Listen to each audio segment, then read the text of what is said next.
सुप्रभात विद्यार्थियों। आज की कक्षा से पूर्व हम लोगों ने रसखान के सवैयों का अध्ययन किया था और पाठ से जुड़े प्रश्न उत्तर किए थे। आज की कक्षा में हम एक नया पाठ शुरू करने जा रहे हैं जिसका नाम है सांवले सपनों की याद। प्रस्तुत पाठ जून 1987 यानी 1987 में प्रसिद्ध पक्षी विज्ञानी सालिम अली की मृत्यु के तुरंत बाद डायरी शैली में लिखा गया एक संस्मरण है।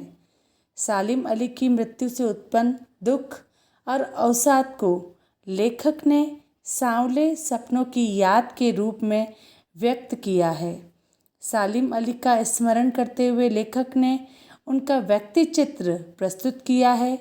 यहाँ भाषा की रवानी और अभिव्यक्ति की शैली दिल को छूती है।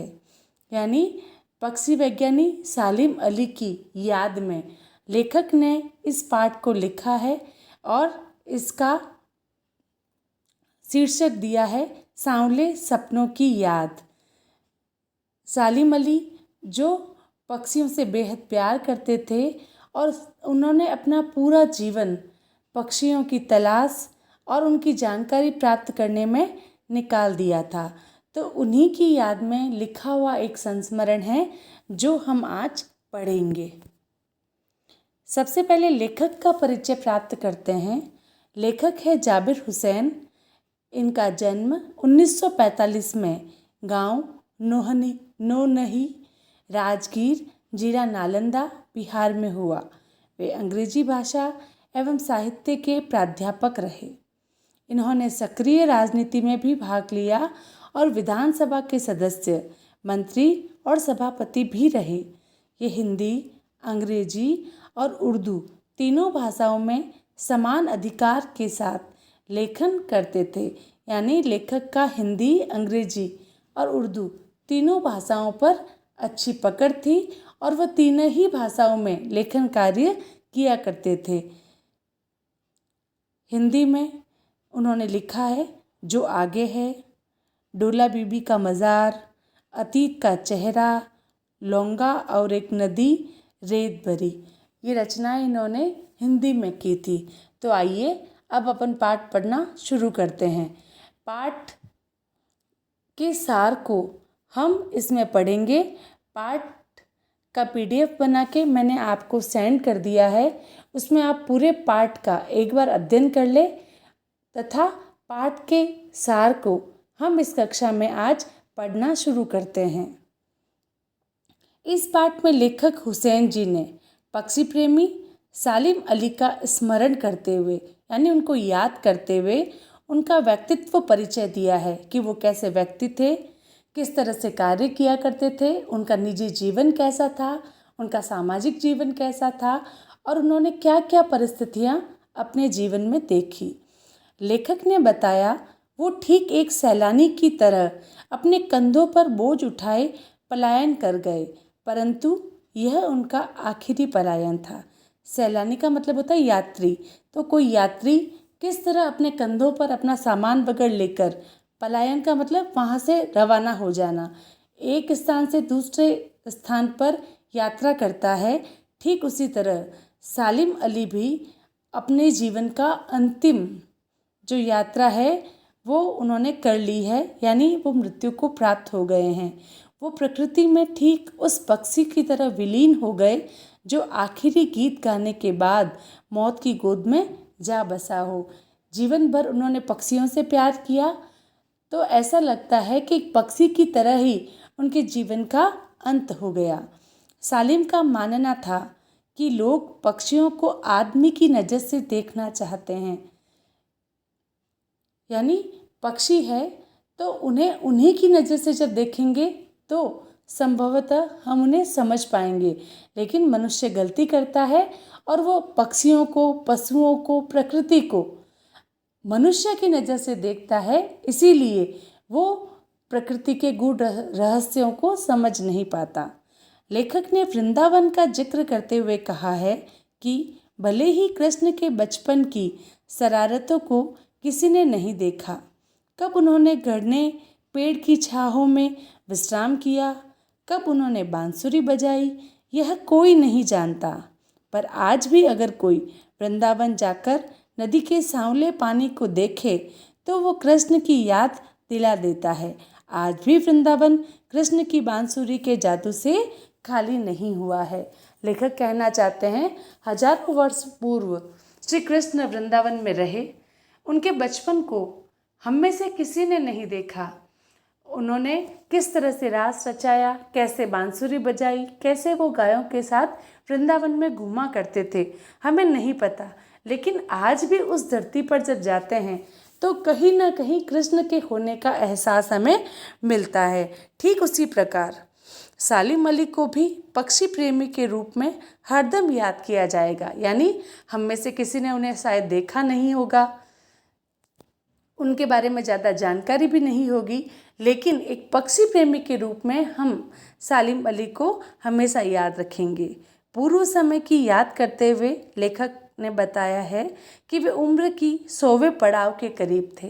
यानी सालिम अली 100वें साल के पास चल रहे थे, यानी 98 ईयर के करीब वह अपना जीवन जी चुके थे। यात्राओं की थकान ने उन्हें कमज़ोर कर दिया था।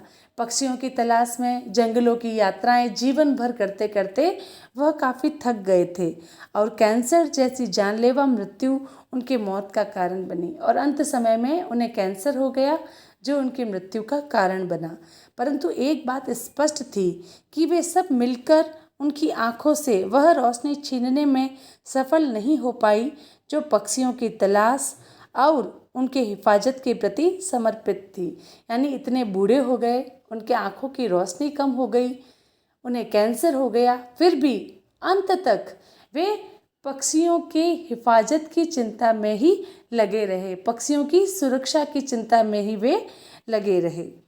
अपने जीवन के एकांत क्षणों में भी वह दूरबीन के साथ पक्षियों को निहारते ही देखे गए। यानी जीवन का वह समय जब वह यात्राएं नहीं कर पाते थे, बीमारी से जूझ रहे थे, उस वक्त भी उनके करीबी लोगों ने बताया कि वह लगभग हर समय दूरबीन के सहारे पक्षियों को निहारा करते थे, देखा करते थे।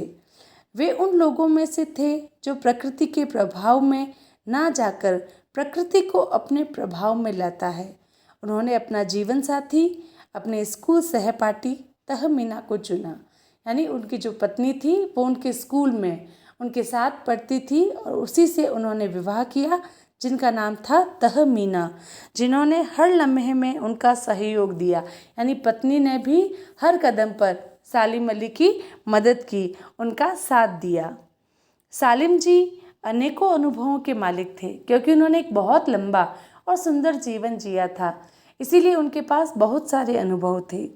एक दिन वे केरल की साइलेंट वैली को रेगिस्तानी हवाओं के झोंकों से बचाने का अनुरोध लेकर पूर्व प्रधानमंत्री चौधरी चरण सिंह से मिले थे। यानी पर्यावरण में जो उथल पुथल हो रही है, जिसका प्रभाव पशु पक्षियों पर, प्रकृति पर पड़ रहा है, इस मुद्दे को लेकर वह चौधरी चरण सिंह जी से मिले थे। चौधरी चरण सिंह जी जो कि मिट्टी पर पड़ी पानी की पहली बूंद का असर जानने वाले नेता थे, यानी वो स्वयं मिट्टी से जुड़े हुए थे, तो वह सालिम अली की उस पीड़ा को समझ पाए थे, समझ सके थे। परंतु पर्यावरण के संभावित खतरों के बारे में जब सालिम ने उन्हें अवगत कराया तो उनकी आंखें नम हो गई, यानी वह परेशान हो गए। सालिम ने अपनी आत्मकथा का नाम फॉल ऑफ स्पैरो रखा, जिसमें उन्होंने एक घटना का जिक्र करते हुए लेखक को D.H. लॉरेंस के बारे में लिखा है कि उनकी मृत्यु के बाद उनकी पत्नी से कहा गया कि वे अपने पति पर कुछ लिखे। तब उन्होंने कहा कि उनके बारे में मेरे से ज़्यादा मेरी छत पर बैठने वाली गोरैया जानती है। यानी सालिम अली ने अपनी आत्मकथा फॉल ऑफ स्पैरो में एक व्यक्ति D.H. लॉरेंस, जो उन्हीं की भांति यानी सालिम अली की भांति ही पक्षी प्रेमी था, उनके बारे में लिखा है कि जब D.H. लॉरेंस की मृत्यु हुई तो लोगों ने उनकी पत्नी से उनके बारे में कुछ कहने के लिए कहा, तो उनकी पत्नी ने उनके पूरे जीवन को समेटते हुए एक पंक्ति कही कि मेरे पति को मेरे से ज़्यादा मेरे छत पर बैठने वाली गोरैया जानती है। यानी लॉरेंस ने भी सालिम अली की तरह ही अपना पूरा जीवन पक्षियों को समर्पित कर दिया था। मुमकिन है लॉरेंस सालिम का अटूट हिस्सा हो, यानी दोनों का व्यक्तित्व एक दूसरे से मिलता जुलता है। दोनों ने आजीवन पक्षियों की सुरक्षा, उनकी रक्षा के लिए प्रयास किए थे। वे सदा जटिल प्राणियों के लिए एक पहेली रहेंगे। बचपन में उनके एयरगन की शिकार एक गोरैया ने उन्हें पक्षी प्रेमी बनाकर जो राह दिखाई, वे उन्हें नए नए रास्तों की ओर ले जाती रही। यानी जब वो छोटे थे तो एक बार उनके पास जो एयरगन थी उससे उन्होंने एक गोरैया को शिकार बनाया, लेकिन उसी गोरैया से जो उनका प्रेम हुआ या इस घटना से वो इतने प्रभावित हुए कि उन्होंने अपना सारा जीवन इन्हीं पक्षियों को समर्पित कर दिया था। वे एक भ्रमणशील व्यक्ति थे, यानी घूमने फिरने वाले व्यक्ति, जो कि प्रकृति की दुनिया में एक टापू के बजाय अथाह सागर बनकर उभरे। यानी उनका व्यक्तित्व इतना विशाल हो गया कि वह सागर की गहराई से लगने लगे थे।